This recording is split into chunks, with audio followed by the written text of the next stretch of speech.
भैया अहो मला तर विश्वासच बसेना की अख्खं गाव शीतलच्या विरोधात गेलाय. टॅलेंट राव. अहो आपल्याला पण राजकारण जमलं पाहिजे. आता पडले का नाही शीतल एकटी. आता बघू कोण विश्वास ठेवतोय तिच्यावर. अहो तिच्या घरातले बी तिच्यावर डाऊट घ्यायला लागले. गावात नुसती एकच चर्चा चालू आहे, शीतलला वेळ लागले, शीतलला वेळ लागले. पण बाय द वे भैया, तुम्ही तिच्या काकाला बॉडी घेऊन असा सिक्सर मारलाय ना की बॉल डायरेक्ट पवेलियनच्या बाहेर. टॅलेंट राव. तुम्ही आधी बसा इथं. आईला तुम्ही पण काय कमी नाही बरं का. गप राहून दिलं की शॉट ठेवून डायरेक्ट चौकार. आपल्या दोघांचा प्लॅनच होता की तुम्ही गावातला उद्घाटनाचा कार्यक्रम पार पाडायचा आणि मी तिकडे पाटील साहेबांच्या घरी जाऊन त्यांना इकडे यायला भाग पाडायचं. पाटील साहेब काय म्हणले? काय म्हणले? लय खुश होते तुमच्यावर. नुसतं भैयासाहेब असे, भैयासाहेब तसे, भैयासाहेब हे भैयासाहेब. मुद्द्याचं काय ते बोला. हा हो ते म्हणले असा पाहिजे युवाध्यक्ष. टॅलेंट राव. हेच ऐकायचं होतं बघा आम्हाला.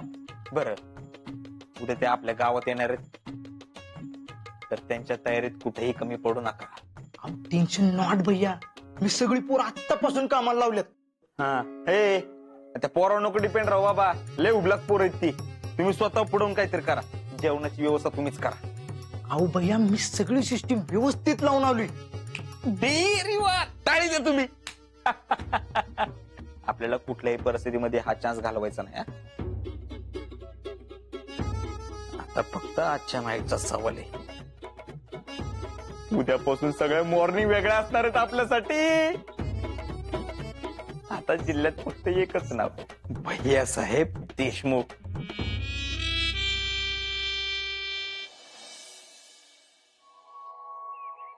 शीतल, शीतल, ए शीतल.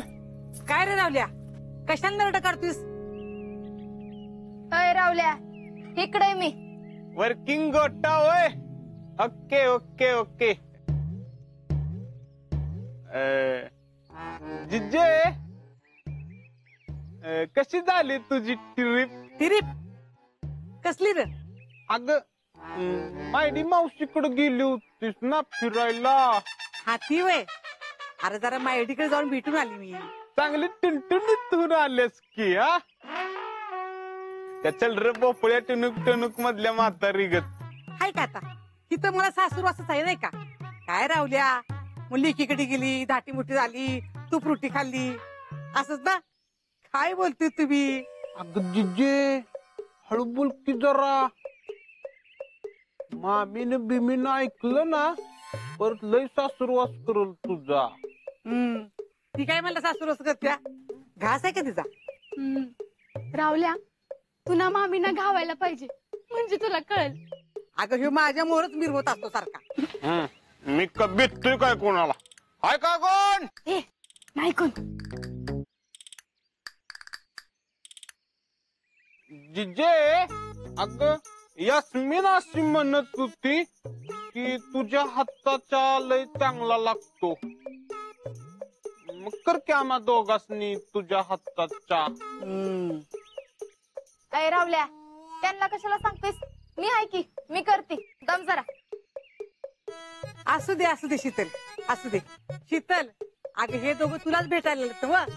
हा काय रावल्या, बरोबर आहे ना? जिजे हा. लय तू हुशार राहीस की. आता तुला कळवय रे मात्या. असू दे, मी करते चा. हा घेऊन येते.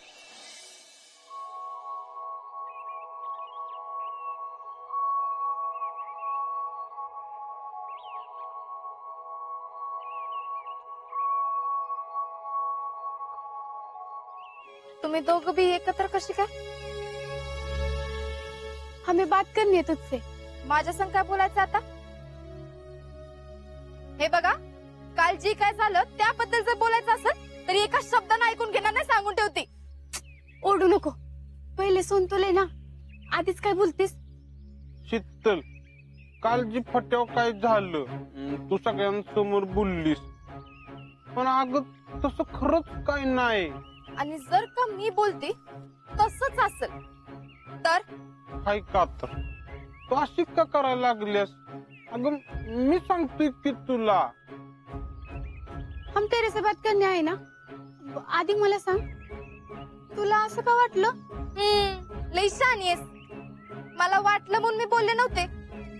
त्या भैयानं स्वतःहून येऊन मला सगळं सांगितलं होतं म्हणून मी बोलले. अगं पण स्वतःहून असं कोण सांगल का? नाहीतर काय, मग मी काय खोटं बोलते बाई? का मला गावचं पुढारी व्हायचंय? का अजून काय तर करून गावचं मन मिळवून घ्यायचंय? हा, असं काय तर नाही ना. हा शीतल, तू बोलतो सच्ची रहिये. रावल्या, आता मला सांग, आपल्या इक्याच्या नावानं कमान किंवा संस्था न व्हावी असं मला कधी वाटल का र? नाही. मग काय तर असल्याशिवाय मी कशाला बोलीन? आणि मला पक्क माहित असल्याशिवाय अख्ख्या गावासमोर बोलीन कमी. हा शीतल, तू बोलतो सही रहिये. अगं पण मग माझ्याजवळ त्यानं एवढं पैसे ठेवाय दिलं, एवढा विश्वास टाकला. अरे तेच तर पाहिजे त्याला, तुझा विश्वास जिंकण्यासाठी आणि माझी माणसं स्वतःकडे ओढून घेण्यासाठीचा प्लॅन होता यो. हा रावल्या, असं बी असू शकतं. असू शकतं नाही, असंच हाय.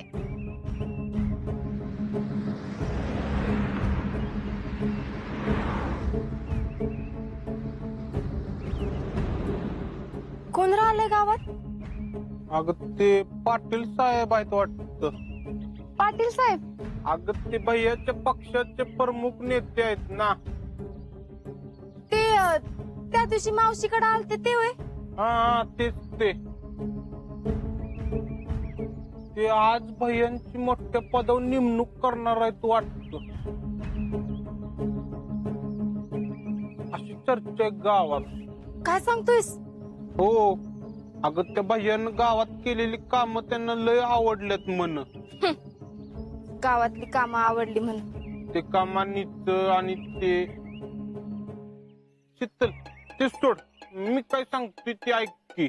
आपण त्या भैयावर एकदा विश्वास ठेवून बघू, मग ठरवू तो कसा आहे ती. एखाद्यावर आरोप करणं असं चुकीचं आहे ना. काय अस्मिन? शीतल, क्या पता जानबूझकर बोला होगा, ऐसा भी हो सकता है ना. तेच तर. शीतल, शीतल, ए शीतल, अगं कुठं लक्षात तुझं?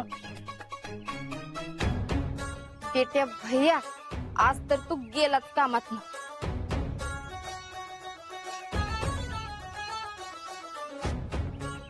आजच्या आज तुला धडा शिकवते का नाही बघच. नाही तोंड दाबून बुक्क्यांचा मार दिला तर नावाची शितली नाही.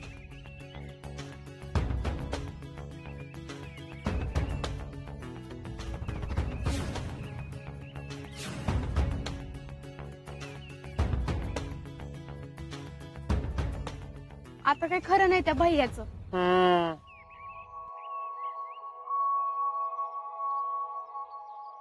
अरे देवा, आता ही कुठे गेली म्हणायचं? जिजे, आज चांदवडी में तूफान आने वाला है, तूफान. तू पण हे काय नवीनच? जिजे, तुला नाही कळायचं ते. तो आणि इकडे चा.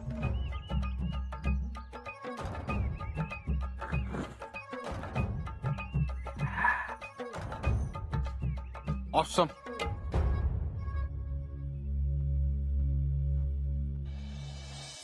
भैया, तुम्ही म्हणजे तुफान आहात, तुफान. अरे असं काय नाही अहो. खरंच मी तोंड देखल्या बोलत नाहीये. मला अपेक्षा होत्याच तुमच्याकडून, नक्कीच होत्या. पण तुम्ही तर खूप चांगलं काम करताय. तुमच्यासारखा कार्यकर्ता प्रत्येक तालुक्यात असेल तर देश कुठल्या कुठं जाईल. हा साहेब, त्या बाबतीत आम्ही लईच लकी आहे. म्हणजे आमचं चांदवडी गावच खूप लकी आहे.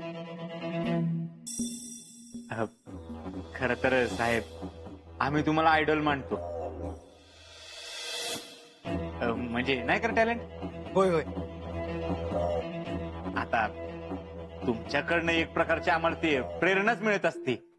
आता तुम्ही कौतुक केलं म्हणल्यावर एक प्रकारची एनर्जीच मिळते. अरे कौतुक तर केलंच पाहिजे.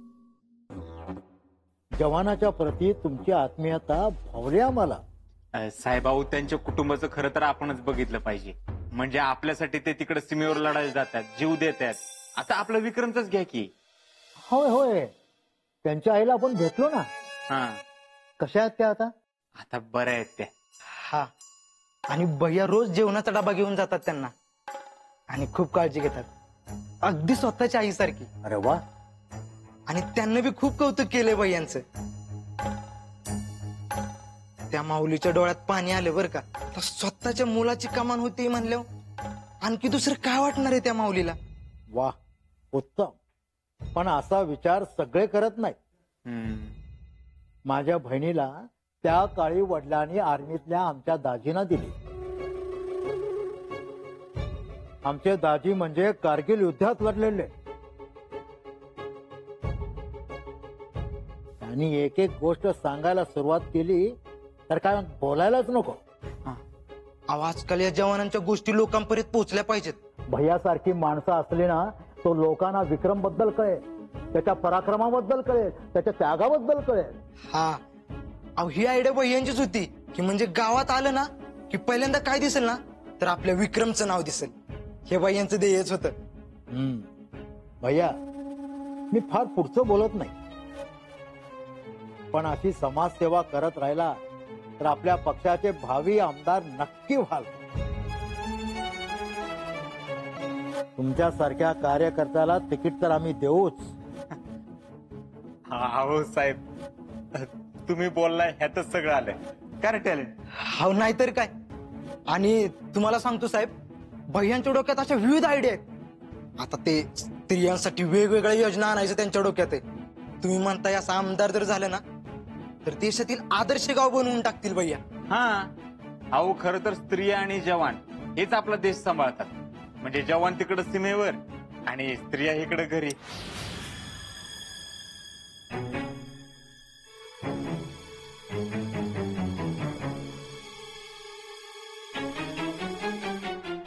खरं तर आमच्या मनात फार आदर आहे जवानांचा, स्त्रियांचा. आणि अहो थांबा, कुठे चाललं वहिनी? अहो आत नका वहिनी.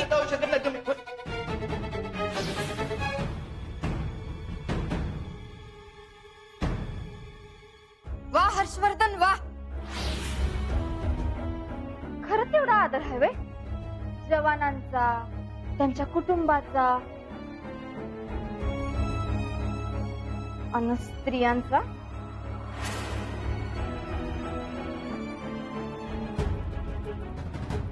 शीतल, तुम्ही जरा बाहेर थांबा, आम्ही जरा महत्वाचं बोलतोय. मला बी महत्वाचंच बोलायचंय.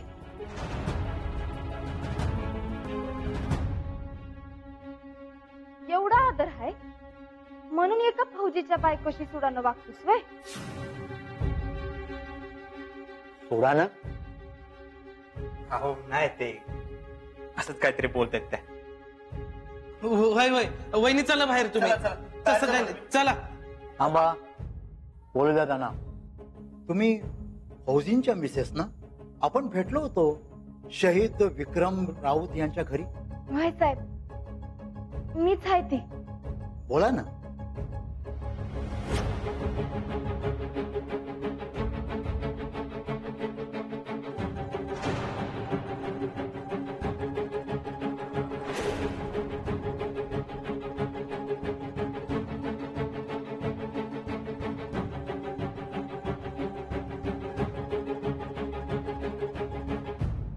साहेब, मला तुमच्याशी लई महत्वाचं बोलायचंय साहेब.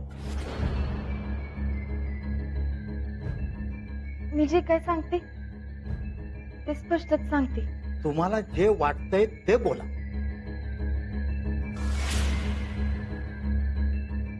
यो हर्षवर्धन गावकऱ्यांची फसवणूक करतोय.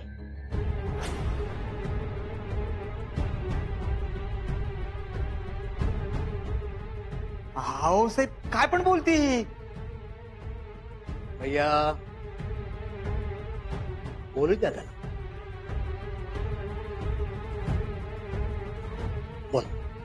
यानं कमानीसाठी सक्तीनं वर्गणी गोळा केली होती. सगळ्यांकडनं 1000 रुपये गोळा केले होते. साहेब, अहो ज्यांना शक्य नाही ते कुठनं एवढे पैसा आणणार?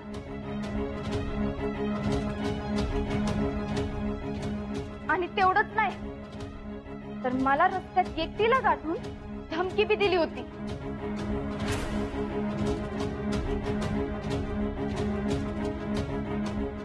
की मी संस्था काढणार, बॉडीवर आपल्याच गावातल्या माणसांना घेणार आणि जी काय पैसे मिळणार ते स्वतः लाटणार. अहो साहेब, ज्या शहीद विक्रमच्या माऊलींना तुम्ही मदत केली त्यांना रोज जेवण देऊन त्यांच्याशी गोड गोड बोलून मदत म्हणून मिळालेला पैसा स्वतः लाटण्याचा प्लॅन आहे याचा. अहो साहेब खोटं बोलतायत या. वय खोटं बोलते? मग आर्मीत भरती होण्यासाठी येणाऱ्या पोरांची प्रॅक्टिस बंद व्हावी यासाठी प्रयत्न कशाला केला होतास? मी वय तूच. आणि हे खोटं आहे असं बोलूच नकस, कारण मी त्यांच्या घरातल्या नाही तर समोर आणून विचारू शकते. समजलं?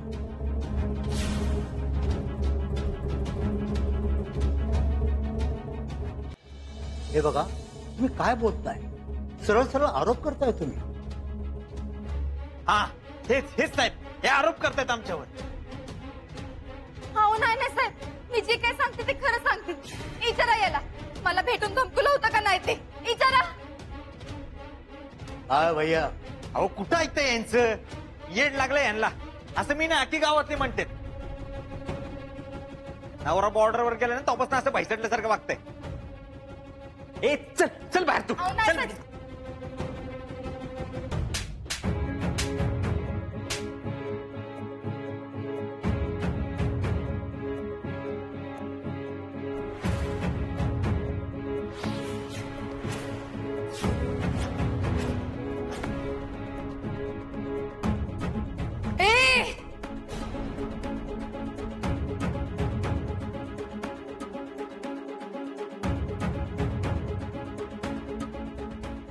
परत मला हात लावायचा नाही हा?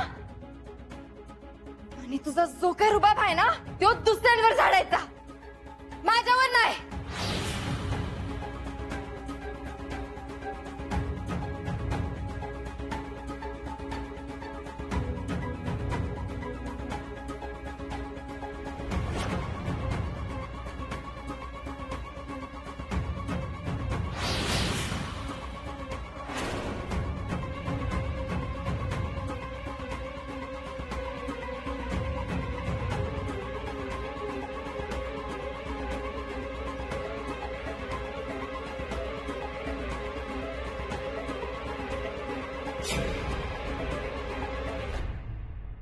भैया काय लावलं हे?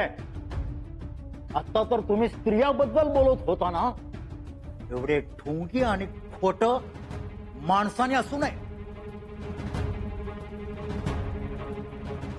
ज्याला जवान आणि त्यांच्या फॅमिली बद्दल आदर नाही अशा माणसांना आमच्या पक्षात स्थान नाही. हो साहेब, ते तसं आजपासून तुमच्यासाठी माझ्या पक्षाचे दरवाजे कायमचे बंद. अहो ती ईडी पुन्हा मला कॉन्टॅक्ट करण्याचा प्रयत्न करू नका. अहो साहेब, जय महाराष्ट्र.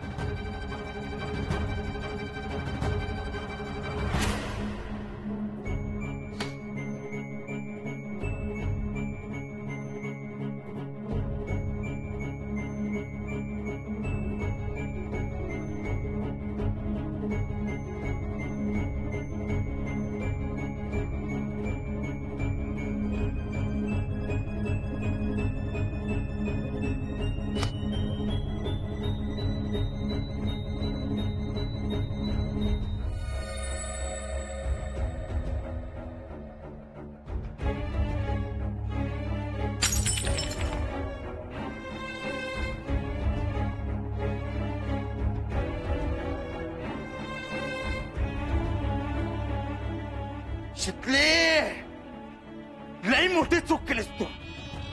लई महागात पडणार आहे तुला. लई महागात पडणार आहे.